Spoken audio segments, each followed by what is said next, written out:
Hey everybody, I thought I'd make this quick video because this is the biggest problem, or one of the biggest problems I have when creating a website, is to resize images so that they are not so large that the page loads slowly.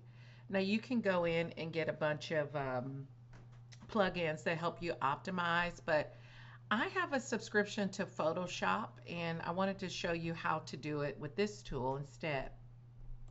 So here are all the images that I have collected for this website, and if you can see, if I hover over one of the images, um, let's click into one of these. You'll be able to see that the dimensions are 6,000 by 4,000. It's a 10.7 megabyte image. It is absolutely ridiculously too large to be on a website. We don't need that. So how will I resize all of these images at once? And you'll notice that some of the images are horizontal and some of them are vertical. So I've already resized the horizontal ones, and now I'm going to show you how to do the same thing, but recording it for the vertical. First off, I'm going back into Photoshop and I'm going to open up all of the vertical files. There might be an easy way to do this with vertical and horizontal together, but for now, I'm just going to show you how I'm doing it. I went through this same process and picked out all of the horizontal ones, but I can see which ones are vertical here just by holding the shift or the control key while I'm clicking on a PC. I'll open that. So you can see that all of these images are starting to open up all at once. And now that those images are open, I can either click this button to go to the actions, or you can go up to window and actions. You can see that all of these are open. So I can go over to this actions area and then go to the bottom and click the plus.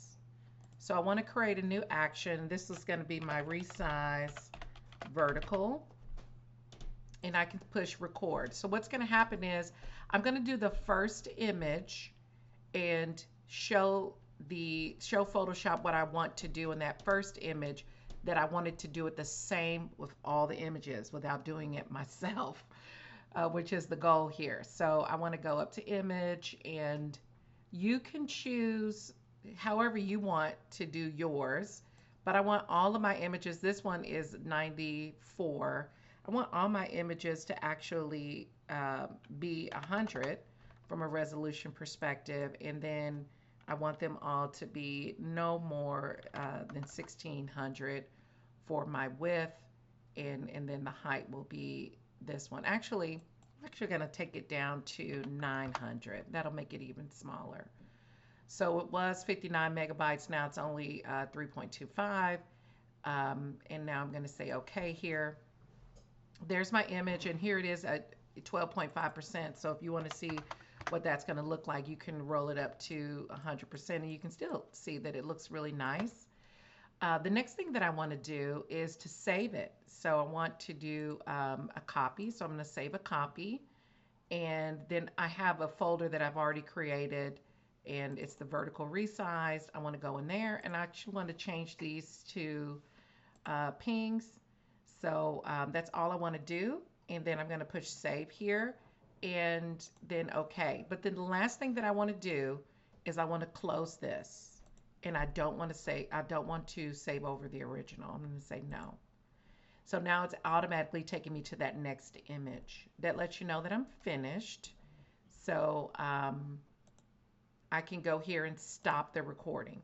So you can see that all of the things that I've done have been recorded here on the resize ver. So the next thing that I want to do is to just go to File and go to Automate the Batch.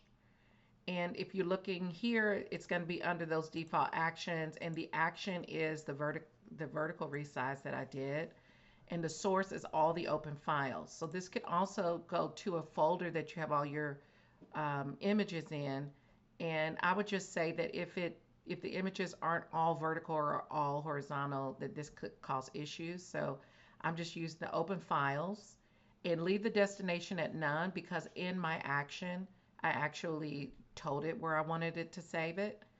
And then I'm going to say okay. So once I say okay, you can see that all of these images are being resized automatically, making me happy. And I could even go and get a coffee and it would be finished way before I get back. So that's how you can optimize and create smaller images that will fit on the website very nicely. Subscribe to this channel if you want any more tips.